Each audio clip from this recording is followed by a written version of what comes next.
Hello दोस्तों, एक नई वीडियो में स्वागत है। कैसे हो सब?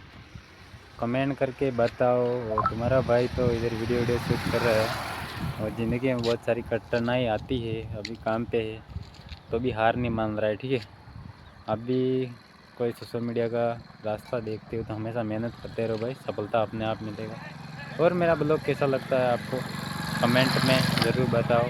और यहाँ पे डगार में मेला चल रहा है तो भाई जितने भी भाई है तो तुम्हारे भाई को मिलने आ सकते हो। ठीक है, और बंदा हमेशा हार नहीं मानता। ठीक है, मैंने बहुत सारे सपने देखे तो उनका मैं साकार भी ज़रूर करूँगा, क्योंकि सपने हमेशा बड़े रखो चाहे साकार हो नहीं हो, लेकिन मेहनत ज़रूर करना भाई। और ये जितने भी छोटे आंडू बांडू मेरे को बोलते हैं तो कुछ नहीं कर सकता, इतना करूँगा तुमने कुछ नहीं किया। ठीक है, हल्के मत लेना। और वीडियो अच्छा लगा हो तो भाई शेयर करने देना दबा के।